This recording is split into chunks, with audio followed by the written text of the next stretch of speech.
Ce matin, nous parlons tout d'abord de la durée de la transition. Le Front National pour la défense de la transition veut une redéfinition du chronogramme de la période transitoire. Les 24 mois communément convenus, si vous voulez négocier avec le concours de la CEDEAO, ne lui paraissent régler qu'une seule préoccupation, à savoir celle politique, dont l'aboutissement serait le retour à l'ordre constitutionnel au bout donc des 24 mois. Partant, le FNDT soutient qu'il faut, pour un souci de cohérence, étendre le chronogramme de la transition à 2 autres agendas dont, soudainement, le CNRD aurait donc pris conscience. La cohésion sociale, avec 45 recommandations découlant du processus des assises nationales et la poursuite des performances économiques, viennent donc s'y loger à l'enseigne de ces 2 autres agendas. Comment le FNDT défend-il une aussi courageuse, une aussi audacieuse, j'allais dire, proposition? Keamou Bogolahaba est notre invité, il est président du FNDT, vous l'entendrez sur nos antennes à partir de 10h. Et puis, c'est 5 000 milliards de francs guinéens pour financer les infrastructures. C'est bien entendu une annonce qui se fait commenter. Le ministère de l'économie et des finances veut lever 5 000 milliards pour financer les infrastructures guinéennes. Cet effort de guerre, c'est ainsi que je l'appelle, le ministre l'attend des banques primaires, les 19 établis sur le territoire guinéen. De quoi procède une telle démarche? Comment la comprendre? Nous avons invité ce matin Amadou Mokhtar Diallo. Il est économiste et président du FUDEG. Avec lui, nous tenterons de comprendre ce qui sous-tend une telle approche. Et puis, on parlera de Koya, où, après notre reportage et les nombreux commentaires ici en studio, le directeur de l'hôpital a fini par tomber. Nous vous ouvrons donc ce débat, justement, ces grandes gueules, avec ce sujet-là. Mais c'est avec mes amis de tous les matins. Mon cher Mohamed Ali, bonjour. Bonjour Tamba, bonjour à tous qui nous écoutent en ce moment. Très bien. Jacques Léo-Aleno, bonjour. Bonjour Tamba, bonjour à tous. Bienvenue. Merci. Daouda Mohamed Kamara, bonjour. Bonjour Tamba. Le micro n'est pas ouvert, monsieur. Il n'est pas... Il faudra réessayer. Oui, voilà, là c'est bon. Il a un problème ces jours-ci. Bonjour Tamba, bonjour à tous. Très bien. Tes yeux brillent, on dirait que tu as passé un très bon week-end. Oui, oui, c'était très bon. Avec sa femme. Très bon, oui. Bon, Ouais. avec qui Ma femme, oui. Oui, bien Avec sûr. qui, ça c'est autre chose. Roby... Non, c'était avec ma femme. Oui, oui, mais Ça peut pas être Sa avec femme. une autre. Il n'est pas allé au Ça chantier. peut pas être avec une autre. Voilà, et Roby peut témoigner. Bonjour Roby. Qui était aussi avec sa femme Naturellement. au Bien. chantier. Vous comprenez? Au chantier Très bien, très bien, très bien. de Koya et de Ça- Dubreka. Le week-end était fait de quoi, Roby? C'est de coutume. À la maison, beaucoup de matchs, beaucoup de beaux matchs. D'accord. Voilà. D'accord. J'aime le football. Bienvenue en tout cas. Merci. On va ouvrir ce débat avec vous, mon cher Daouda Mohamed Kamara. C'est un sujet qu'on a largement commenté, la question de la santé en Guinée. Finalement, il y a un petit gain de cause. Le directeur de l'hôpital tombe. Mais est-ce que finalement... Bon, on y viendra. Quel commentaire, mon cher Daouda? moi, Mais avant Daouda, Oui. si vous permettez, c'est un peu le mal. C'est un peu le mal dans ce pays. Qu'on prenne toujours pour responsable le directeur d'un centre de santé, le directeur d'un hôpital, le directeur d'un tel, quand il y a défaillance. Moi, je voudrais un peu qu'on dénonce aujourd'hui le fait de ces sanctions que je vais qualifier de sanctions sélectives. Est-il le seul responsable de tout... Non, j'en viens, permets-moi. Est-il... Tu argumenteras après. J'ai rien dit. Moi, j'argumente pas. Oui, parce que tes lèvres commencent à trembler. Je veux juste te relancer. Est-il le seul responsable de toutes les défaillances qu'on a connues à Koya?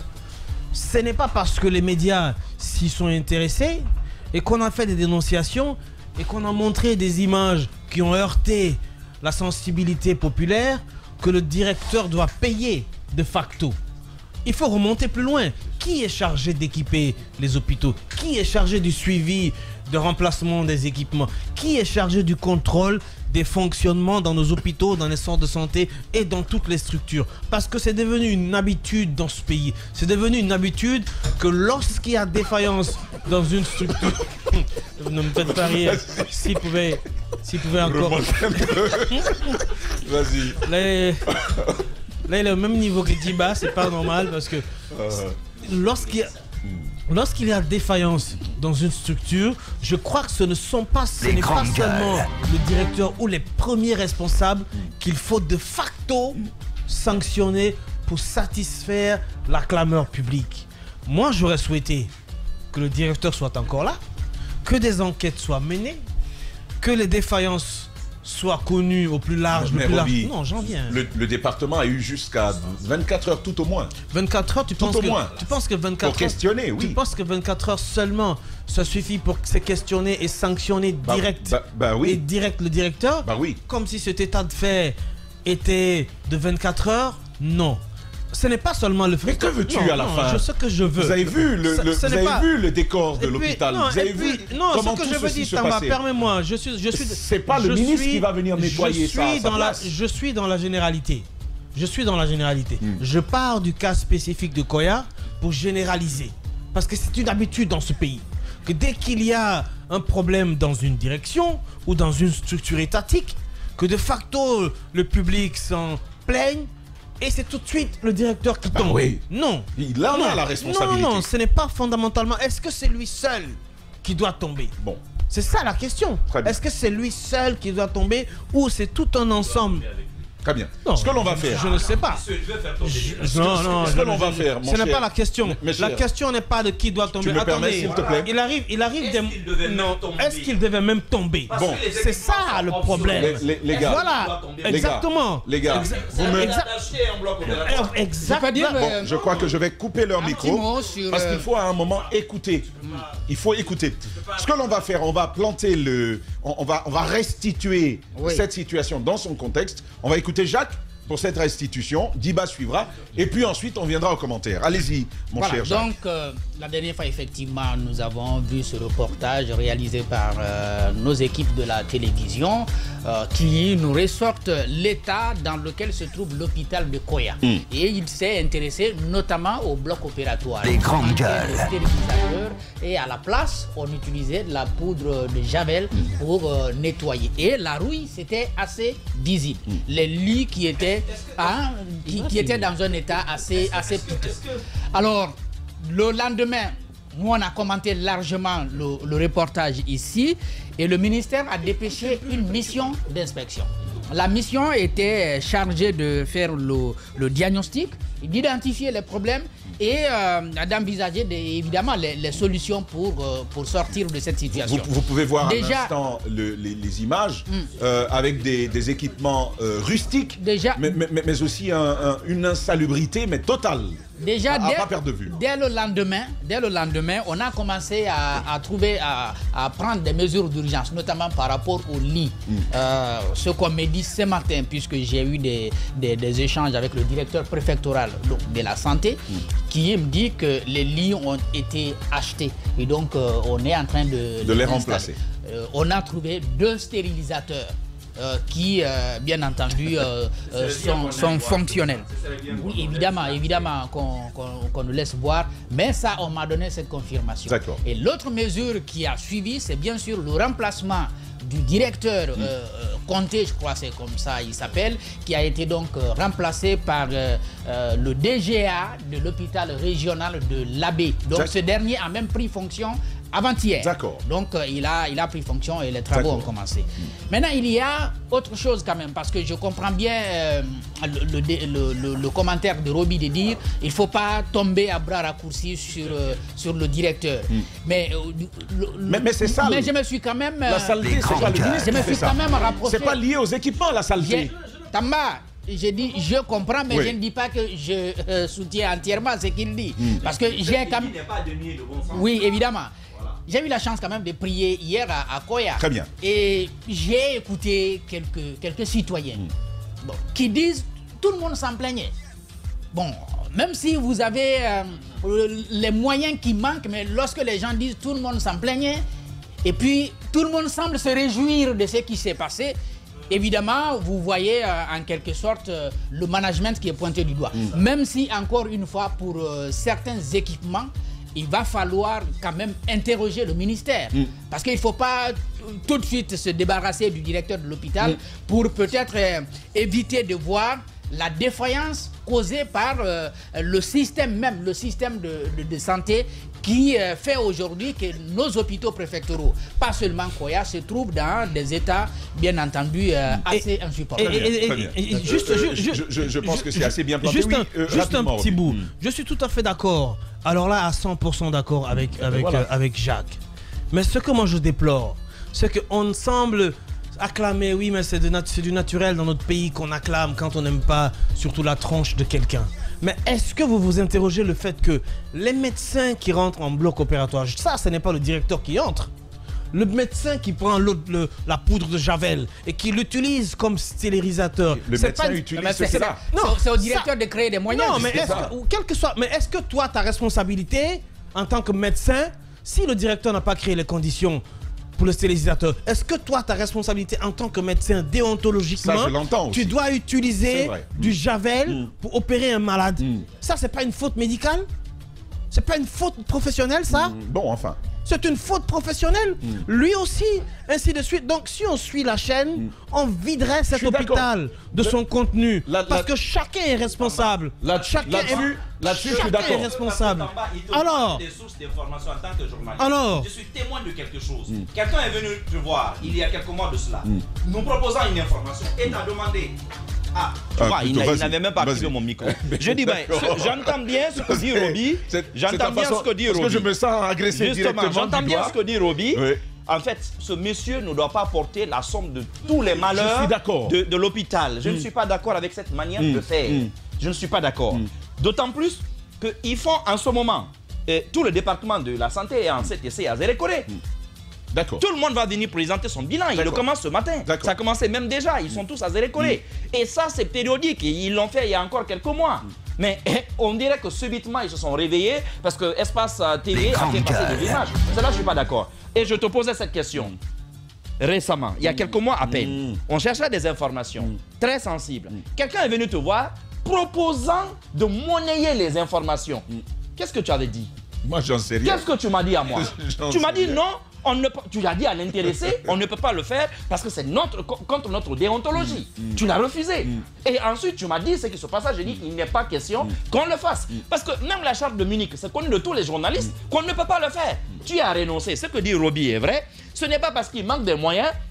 J'aurais entendu ces médecins, s'ils avaient débrayé ne serait-ce qu'une fois, pour dire que le minimum manque, on ne peut plus opérer.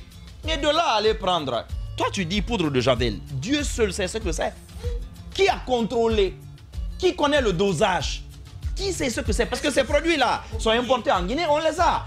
Rien que ça, vous les mettez sur des instruments qui sont lavés. Dieu seul sait, même cette eau-là, c'est quoi l'origine? Est-ce que c'est filtré ou pas? Parce que si ça vient simplement du sol, ça ne veut pas dire aussi que même cette eau-là, elle est pure. Donc tout ça, il y a tout un tas de problèmes. Le problème, honnêtement, ce n'est pas que le directeur. Je pense que on a fait de lui une sorte de bouc émissaire. On l'a balancé dans le désert. Il va porter tous les péchés d'Israël. Mais en réalité, Israël, notre santé continue de pécher grave.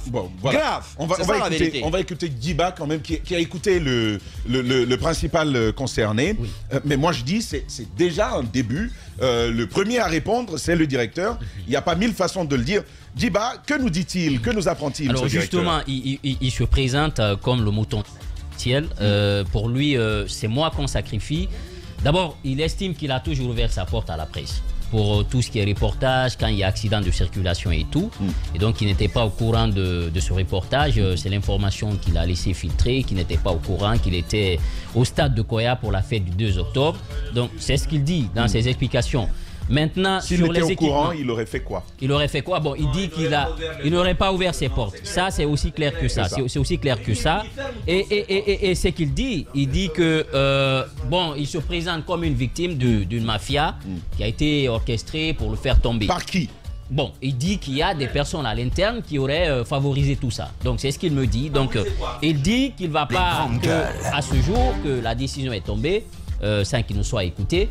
Et donc, ce qui est en train de se passer pour vous, c'est une sorte de cabale qui a été mise en place pour le faire tomber. Maintenant, je lui ai posé des questions. Est-ce que, effectivement, vous avez des équipements? Parce qu'on a vu l'eau de Javel qui est utilisée pour nettoyer un peu les équipements, les lits, la qualité des lits et tout. Il a dit, non, nous avons des détergents. Sauf qu'on n'a pas ouvert la salle où se trouvent les détergents. Il dit, c'est pourquoi je me pose la question de savoir pourquoi une telle décision a été prise. C'est l'information là qu'il me donne. Maintenant, moi, personnellement, je me pose une question. Est-ce qu'il a été débarqué parce que... Ce que je ne comprends pas, parce que l'eau de Javel, la poudre de Javel qu'on a vue, c'était pour nettoyer ou c'était pour stériliser? C'était pour stériliser. Parce que la stérilisation, il y a un appareil. Moi, je l'ai vu, je l'ai même utilisé une fois. Tout à fait. Je veux comprendre. Il dit qu'il y a une salle où tous ces équipements sont disponibles et que malheureusement cette salle n'a pas été ouverte.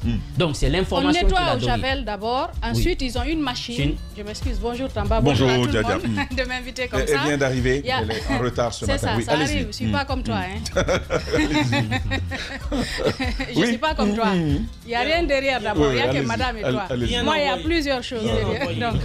Alors ce que je veux dire, normalement ils nettoient d'abord au Javel et puis il y a une machine dans laquelle ils introduisent normalement tous ces outils-là. C'est ça le stérilisateur.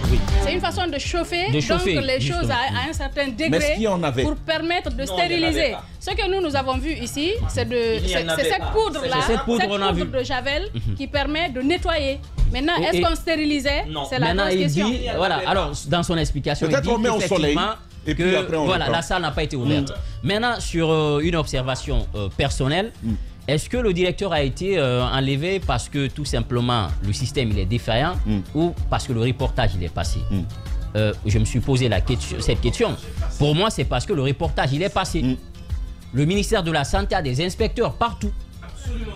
Partout, ils ont des inspecteurs. Il y a des inspections des services de santé. Des services de santé.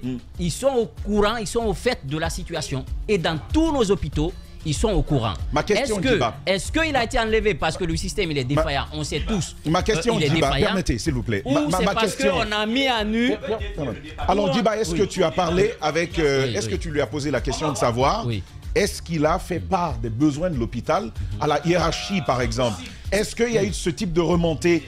Il y a une fiche qui existe sur les besoins qui sont acheminés et c'est en fonction de ces besoins-là, les hôpitaux sont dotés.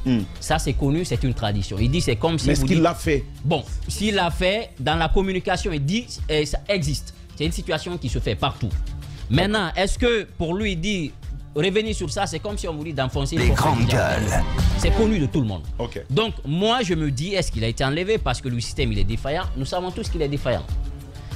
Pour moi, il a été enlevé parce que le reportage a mis à nu. C'est clair.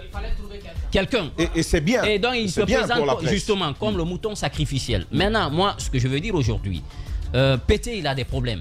Il a de sérieux problèmes parce que quand on l'a reçu dans cette émission. C'est pas Pété. C'est Pété, d'accord. Pété, il a des problèmes. Quand on l'a reçu dans cette émission, c'est un homme brillant qui, franchement, qui a affiché cette volonté. Mais aujourd'hui, si vous regardez le budget de la santé, et tout de suite vous vous rendez compte que ce n'est pas une priorité. 2019, je l'ai dit l'autre jour, le budget était autour de 8%. 2022-23, on est autour de 4%. Très bien. Donc, on est parti de 8% en 2019 pour revenir à 4%. Et j'apprends que le budget de l'hôpital d'Onka, la subvention par an qui était de 26 milliards, aujourd'hui est autour de 10 milliards. 10 milliards. Et qui n'est pas encore payé. Hein. La subvention de l'hôpital Ignace Dine est de 12 milliards. La subvention de l'hôpital sino-guinéen est de 11 milliards. Et donc a fait 26 lits, de 600 lits, pardon. 600 lits. Donc comment voulez-vous qu'on passe d'une telle somme aussi importante pour revenir à 10 milliards comme subvention? Comment voulez-vous que les hôpitaux s'en sortent avec ça? Moi, je pense que c'est bon de tomber sur les directeurs généraux, mais on ne peut pas donner le pouvoir, décentraliser le pouvoir, et on n'arrive pas à décentraliser les moyens. Les moyens ne suivent pas. Allez-y par exemple à Zérikoro, j'apprends qu'en lieu et place des pharmaciens qui sont spécialisés, ce sont des agents techniques de santé qui jouent le rôle de pharmaciens dans les hôpitaux, qui manipulent les produits. Mais ils ont justement, les poches sont des pharmacies. Partout. Justement, il était là avec nous. Partout. Le système, il est malade. Je pense qu'aujourd'hui, il faut que PT soit écouté. Parce que si on continue comme ça, et un beau matin, je ne le souhaite pas, c'est vrai que vous allez toujours partir. On est là, c'est pour un temps, on va quitter. Et il va quitter, on va dire non, il est venu des Nations Unies, il n'a pas pu. Il n'a pas pu. Il faut qu'il parle. Il accepte de parler. Ou il s'extirpe. Voilà, ou tout simplement faire une planification. Faire des fonds, faire une planification. Je finis rapidement. Je reviens vers vous tout à l'heure. Oui, la santé, c'est un domaine où on peut lever des fonds. Il y a beaucoup d'argent, par exemple, par rapport à la santé maternelle et infantile. C'est ce que j'ai dit la dernière fois, vous ne voulez pas m'écouter. Je le disais la dernière fois, vous n'avez pas voulu m'écouter. Il faut aujourd'hui une planification et des projets pour lever des financements. Même si on est dans une transition, c'est possible parce qu'il a un carnet d'adresses en or massif. Il peut le faire. Mais une chose est sûre, le système, il est sur les deux mains, il faut les remettre sur les deux pieds. Les hôpitaux, il a dit Mohamed Mara, sont devenus des mouroirs et les agents de santé sont devenus des commerçants. Et c'est pas en un seul jour, on va trouver une solution à ça. Mobiliser des fonds, peut-être, mon cher Mohamed Ali, mais il y en a des fonds, notamment de partenaires, qui accompagnent le département. Je te laisse réagir par rapport à cette autre actualité. Est-ce que vous avez vu une seule déclaration, un communiqué où l'État guinéen reconnaissait la présence d'une épidémie en Guinée, à Siguiri en l'occurrence? L'OMS y est, c'est depuis plusieurs semaines que l'épidémie de diphtérie a sévi et qu'elle fait déjà plusieurs morts à Siguiri. Très bien. Bon, voilà. Donc, voici donc autant de... Je pense... Ok, vas-y. Laisse-moi compléter. Non, laissez-moi compléter. Le gouvernement a bien communiqué. D'ailleurs, quand l'épidémie de diphtérie s'était déclenchée à Siguiri, l'ANSS, dans un premier temps, s'était exprimé là-dessus. C'était à Siguiri. Alors, je t'explique ce qui s'est passé très rapidement. L'ANSS a communiqué, mais le département, parce qu'on parlait d'une quarantaine de cas. Mais après, moi je me suis rapproché du département. Le département d'ailleurs était furax parce que il estimait que ce n'était pas encore des cas avérés, donc il ne fallait pas donner ce chiffre. Mais ce qui s'était passé, je pense que tu dois connaître même quelqu'un qui a participé à ça. Je te disais que tout le monde était monté à Siguiri. Si vous avez suivi, vous avez même dû voir les images du ministre monté à bord d'un avion, parce que lui il est revenu par avion de Siguiri. Donc et lui, une bonne partie du département s'était drainé à Siguiri pendant une semaine. Siguiri, Mandiana, Kankan.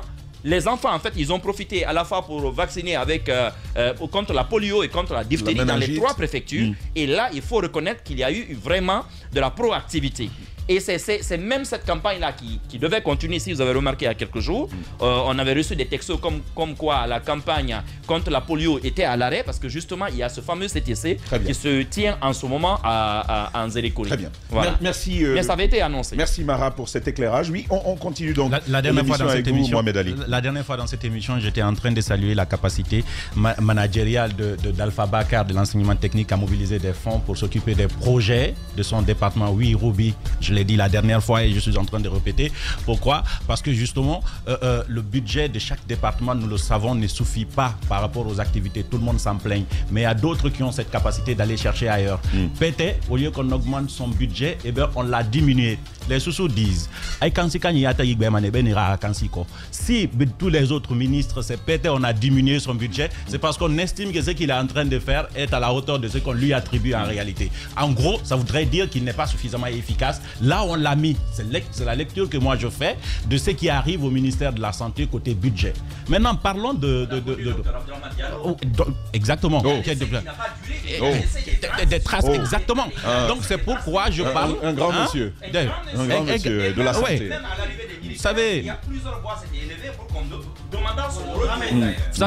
Vous savez, même à Espace ici, quand vous prenez pendant les vacances des stagiaires, il y en a qui font 3 mois après, qui vous vous rendez compte n'ont pas suffisamment avancé et puis vous les renvoyez. Et bien, tous ceux qui sont venus dans ce gouvernement au début sont venus en tant que stagiaires parce qu'ils n'ont jamais fait un gouvernement, ils n'ont jamais pris des décisions de telle ampleur, donc on les a considérés comme des ministres stagiaires. Maintenant, il y en a qui ont appris très vite, qui ont montré leur capacité à gérer un département ministériel. Il y en a qui n'ont rien appris, qui n'ont rien pu. Peut-être fait partie de ces gens qui qui n'ont pas beaucoup appris au niveau de ces départements et qui ont fait reculer le département parce qu'aujourd'hui, le budget a été coupé en fait en deux. Et si on lui mettait les bâtons dans quel bâton dans quelle roue? Il est pas arrêté. À un moment donné, il faut qu'on arrête ça. Mais je vous donne un exemple. Mais je vous donne un exemple. Non, mais ça va ressembler à une campagne contre Pété, mais les jours, ils ne jouent pas. Comment tu expliques que Donka, jusqu'à ce jour, l'État ne se soit pas acquitté de ses engagements? C'est qui l'État? Comment tu expliques? C'est qui l'État? L'État, c'est les financeurs. Non. C'est le financeur. L'État, c'est comment ça fonctionne. Pété, c'est bien. Oui, Pété est le premier représentant de l'État d'ailleurs, parce que le ministre lui en a. Ça ne fonctionne pas en fait en réalité. Les gars, dans la réalité, à ce gouvernement, il y a les ministres. Et puis il y a le ministre de l'économie et des finances. Ouais. On lui fait la cour en Guinée. On fait la cour au ministre du budget. Je te donne un exemple. Je te donne un exemple. Je te donne un exemple. Je te donne un exemple. Eh ben, à un moment donné, on a tout assemblé, on a donné à Béa ici parce qu'on pensait qu'il allait organiser la CAN. On a vu ce que Béa a dit, comment il était motivé à faire les choses. Et quand on lui a tout retiré, il s'est un tout petit peu découragé, mais il est resté lui-même à se focaliser sur ce qui est essentiel pour lui à continuer à faire ses activités. Aujourd'hui, il y a des choses qu'on peut quand même présenter à son compte. Lui, au moins, on n'a pas coupé son budget, malgré que ça ne soit pas suffisant. Vous ne vous posez pas la question de pourquoi on a coupé le budget de Pété? Pour quelle raison? Quelle est la raison? C'est le budget du ministère de la Santé. De santé, mais c'est ce que je suis en train de dire. Le budget de Pété, c'est lui qui a la santé. Oui, mais c'est ce que je suis en train de dire. Qui dirige la santé des Guinéens, s'il vous plaît? Oui. Les grandes gueules. Mais je suis en train de vous expliquer l'inefficacité de Pété. C'est pourquoi on lui a pris son budget. Moi, je dis que c'est son budget, c'est lui au chef de département en fait. Je ne comprends pas. Voilà. Les gars, laissez-moi finir. Il y a un problème. Qui doit défendre ce budget et qui est responsable de ces budgets? Je suis en train de dire que le premier qui doit défendre le budget concernant la santé des Guinéens, c'est bien le ministre Pété. C'est à lui qu'on a délégué ce pouvoir-là. C'est d'abord le président de la République qui a décidé de mettre un homme et de lui confier, en lui donnant les moyens. Oui, laissez-moi terminer parce qu'il faut que je parle de Koya. Je vais aller rapidement sur Koya. Le directeur de Koya, c'est le menifrétant du système qui tue, excusez-moi, les Guinéens dans les hôpitaux tout le temps. Vous savez, les Malinqués disent le gars, c'est parce que lui, il n'a pas les tentacules ailleurs, c'est pourquoi on s'en prend à lui. Sinon, il y a un inspecteur régional de la santé qui se trouve là. Il était où puisque son rôle, c'est d'inspecter les hôpitaux. Je suis en train de dire que le directeur de l'hôpital de Boké, par exemple, le directeur de l'hôpital de Boké, par exemple, s'il te plaît. Lui, on a vu des images ont circulé sur Facebook.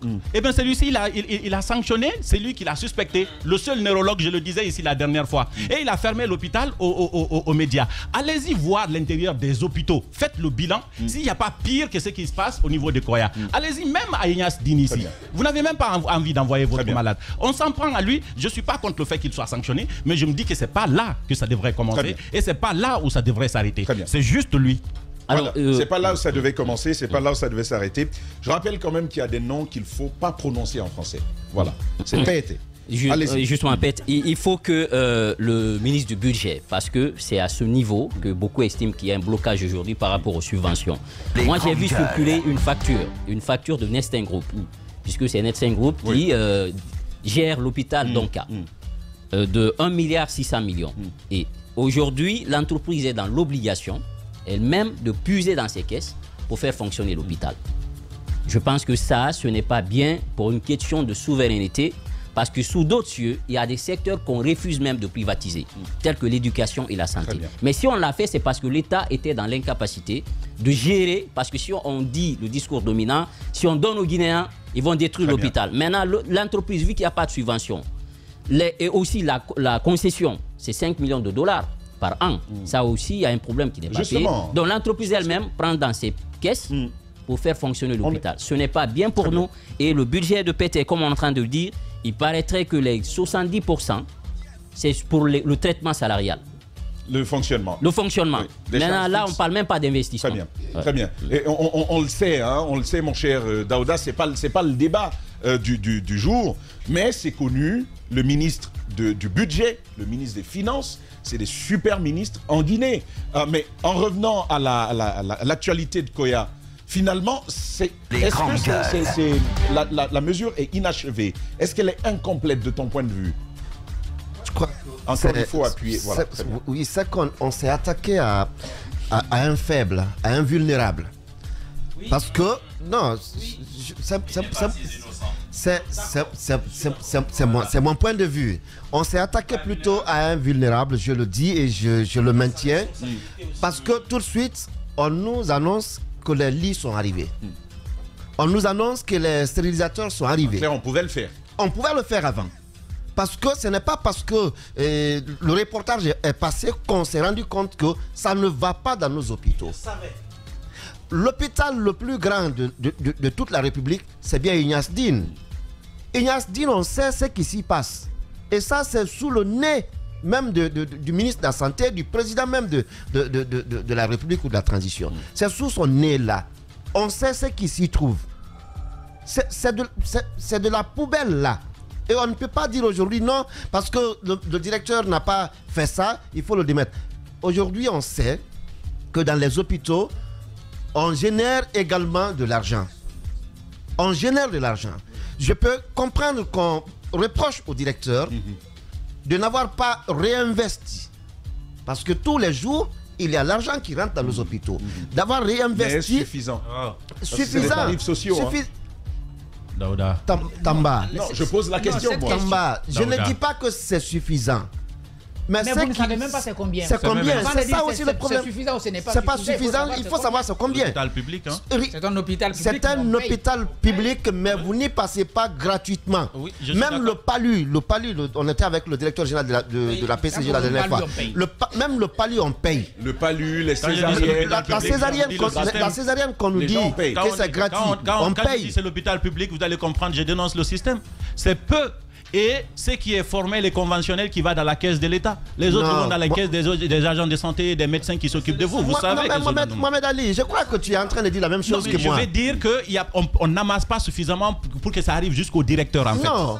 Ah, ok. Donc ça, c'est la chaîne. Et moi, je dis, je le maintiens, il y a l'argent qui est généré dans nos hôpitaux. Qu'est-ce qu'on fait de cet argent? Parce qu'on attend toujours que notre subvention va venir, non, on va nous déposer les lits et autres. Qu'est-ce qu'on fait de l'argent qu'on génère tous les jours dans ces hôpitaux? À Ignace Dine, à Donka, ainsi de suite, il y a l'argent qui rentre dans tous les hôpitaux. Qu'est-ce qu'on en fait? Est-ce qu'on réinvestit dans le matériel, comme on l'a vu avec les lits, les nouveaux lits qui arrivent maintenant? Et depuis toujours, ceux qui sont passés là, les inspecteurs qui sont passés là, ont trouvé qu'il n'y avait pas de lit dans ces hôpitaux. On trouvait qu'il n'y avait pas de matériel, il n'y avait pas d'équipement dans ces hôpitaux. Mais ils sont restés indifférents.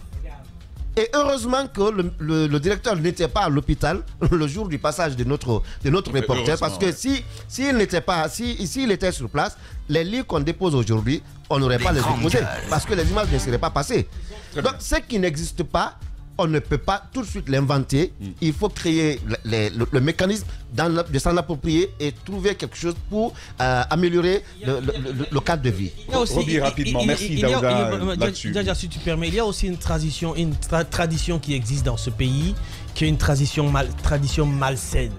C'est que les inspecteurs qui vont généralement sur le terrain pour soi-disant inspecter, parce que les inspecteurs ne doivent pas seulement aller constater le manque de matériel, la défaillance de matériel, etc., le fonctionnement de l'hôpital, mais les inspecteurs ont aussi pour obligation d'interroger parfois les malades qui y sont alités pour leur demander la qualité des soins qu'ils reçoivent, la qualité des accueils qu'ils reçoivent. Ceci permet dans leurs fiches de remonter les informations sur le système de fonctionnement de l'hôpital. Mais qu'est-ce qui se passe? C'est que souvent ils sont en connivence avec les hôpitaux.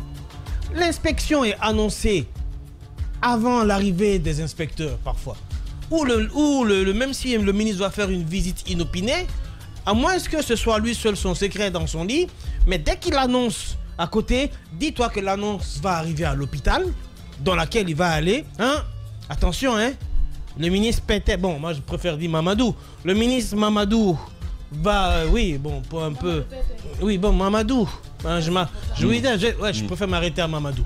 Le ministre Mamadou Diallo va arriver à l'hôpital à telle date. Vous allez voir, à telle date, l'hôpital sera propre, les latrines seront nickel ce jour, tout va bien se passer. On va même donner des draps aux malades pour que tout se présente bien. C'est ça le danger. En matière de gestion de performance et de qualité, on insère, les services privés le font. Absolument. On insère le service client. Autour pour voir c'est quoi le retour que les gens donnent du service qu'ils font. Oui, la plupart du temps, les institutions que je connais et qui le font, bon, même si ici ça marche pas, il y a les banques qui le font. Il y a beaucoup d'autres services, surtout dans le privé d'ailleurs. Dans le privé, c'est exigé qu'il y ait des inspections inopinées qui sont opérées par des services privés qui sont détachés à l'entité, qui eux sont plus professionnels et sont plus justes dans leur diagnostic. Mais tant que nous n'en sommes pas arrivés là, on s'en sortira pas. Très bien. Dia, on va donc, je sais pas, est-ce que vous avez suivi ça? Ma soeur a donné naissance à 2 jumelles, très très très belles. Sauf que je réalise à Ignace-Dine qu'il n'y a pas de place. Il n'y a pas de place dans nos hôpitaux. Alors là, tu parles d'Ignace-Dine, là. Et c'est cruel. Voilà. C'est pénible ce qui peut arriver à ce moment-là. Voilà. On parle de Koya, mais la problématique, elle est plutôt générale aujourd'hui. Vous avez visité l'INSEE à un moment donné. Nos équipes d'Aouda, si tu te rappelles, ont fait un reportage là-dessus. Les gens qui viennent, qui sont hospitalisés, il y en a qui dorment le long des couloirs un peu partout, justement parce qu'il n'y a pas de place dans nos hôpitaux, les parents des enfants et tout. Je pense qu'il y a du travail à faire. Il y a du travail à faire, il y a du chemin à faire. Par rapport à Koya, je pense que le DG, c'est un bouc émissaire. C'est un bouc émissaire. Pourquoi? Parce que moi, je m'interroge sur ce qui s'est passé pendant sur toute la chaîne. Est-ce qu'il n'y avait pas des équipes qui devraient faire de l'inspection, qui devraient se rendre dans cet hôpital? Qu'est-ce qu'on aurait dû faire? Oui, ces inspecteurs... Non, je parle du DG. C'est une mesure administrative que moi, par ailleurs, je salue. Je me pose des questions. Je me pose des questions sur ce qui s'est passé sur toute la chaîne. En fait, il ne faudrait pas... Voilà.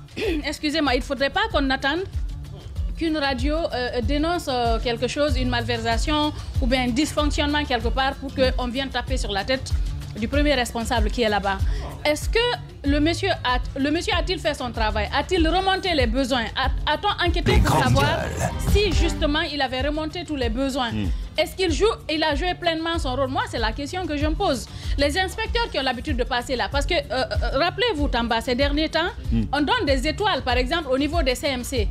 Au niveau de certains centres hospitaliers, on attribue des étoiles, une façon de récompenser ces centres-là qui se sont démarqués, soit par rapport à l'hygiène, par rapport au traitement, par rapport à l'accueil des patients, par rapport à la façon dont tout se passe dans ce centre hospitalier. Ces derniers temps, je me rappelle il y a quelques années, c'est le CMC de la Thomas qui avait gagné une étoile par rapport à cela. Mais qu'est-ce qu'on fait? Comment fait-on pour attribuer ces étoiles-là? Comment fait-on pour attribuer ces étoiles? C'est des évaluations qui se font justement. Est-ce que les inspecteurs ont pleinement joué leur rôle? Je voudrais que l'inspecteur de la santé puisse répondre. Qu'est-ce qui s'est passé? Qu'est-ce qu'ils ont fait comme travail? Est-ce qu'il y a un rapport préalable qui a été fait? Par exemple, ils ont réussi à combler le vide. Je veux dire, les besoins qui étaient là, est-ce qu'ils ont réussi à répondre à ces besoins-là et que par la suite, il y ait eu du laisser-aller pour qu'on en vienne à ce qu'on a vu aussi, du côté de Koya? C'était insalubre voir aussi. Du sang. Moi, il a fallu regarder à plusieurs reprises pour voir que c'est effectivement du sang humain que vous voyez sur ces machines. Mais est-ce que les besoins ont été remontés et qu'il n'y ait pas eu de réponse pour qu'on puisse garder de ce matériel-là là-bas pour pouvoir mettre par exemple une femme en couche ou bien le plastique que vous avez vu. Et ça, par ailleurs, il faut le dénoncer, c'est dans beaucoup de structures. Je vous l'ai dit, c'est dans beaucoup de structures publiques ou même privées quelquefois. Si vous voulez vraiment vous en sortir, par exemple, si vous partez à coucher, partez avec vos couvertures et tout, vous finissez, vous repartez avec. Parce que quand vous venez, c'est un truc commun qu'ils ont là. Pourtant, il y a des plastiques jetables, généralement. On attribue à ces structures sanitaires-là. On utilise pour une personne, après on jette. Mais je ne sais pas ce qu'on en fait réellement. Moi, je me pose des questions sur toute la chaîne. Où est-ce qu'il y a eu défaillance pour qu'on en vienne à utiliser du matériel rouillé, du matériel ensanglanté, qu'il n'y ait pas d'eau de javel, qu'il n'y ait pas, par exemple, de kit pour pouvoir... je veux dire stériliser, qu'il n'y ait pas de stérilisateur. Parce que dans certaines structures privées, moi j'ai vu quand même cet appareil-là qui sert à stériliser. Non seulement ils désinfectent au javel d'abord, ensuite ils introduisent dans cette machine. Moi je l'ai même au CMC de la Thomas par exemple. Et quand on fait sortir, vous ne pouvez pas toucher parce que c'est chaud. C'est très chaud. On a fini de stériliser le matériel. Comme ça on peut l'utiliser pour une autre patiente ou pour un autre patient qui est passé. Vous avez parlé pour le cas de Koya, je me pose encore des questions.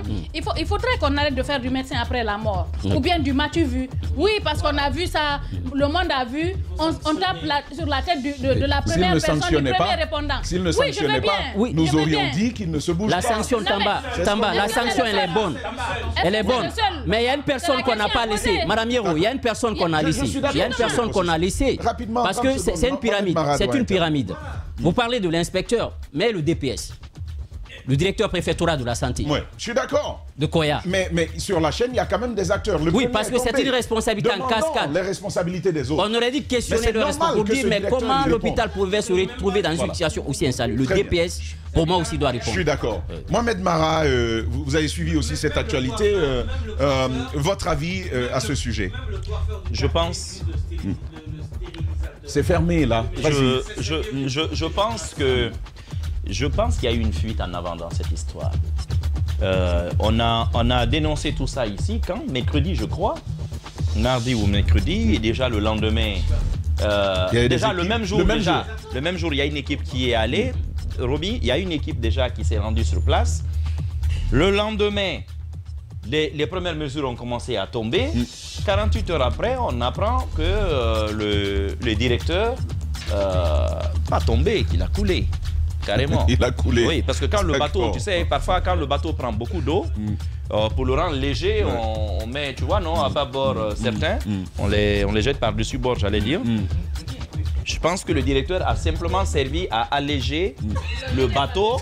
Ils l'ont jeté par-dessus bord parce que le navire continue, le navire continue à prendre de l'eau. Non, on ne s'inquiète pas de son sort. L'essentiel était qu'il soit hors du bateau. Mais vous savez, tout cela, le cas de Koya est juste révélateur d'une situation qui est générale. Lorsque je vous parlais ici, tu étais avec moi, Jacques, en voiture, quand on m'avait appelé de Sigiri, tu te souviens? Quand j'ai dénoncé ici à l'antenne que des chefs de poste de santé et de centres de santé étaient nommés par le ministre. Alors que là, on n'a pas compris. Je ne sais pas si tu te souviens de ce débat. Je dis, mais à quoi servent maintenant les DPS? À la limite, les inspecteurs régionaux de santé, qui connaissent ces gens-là à la base.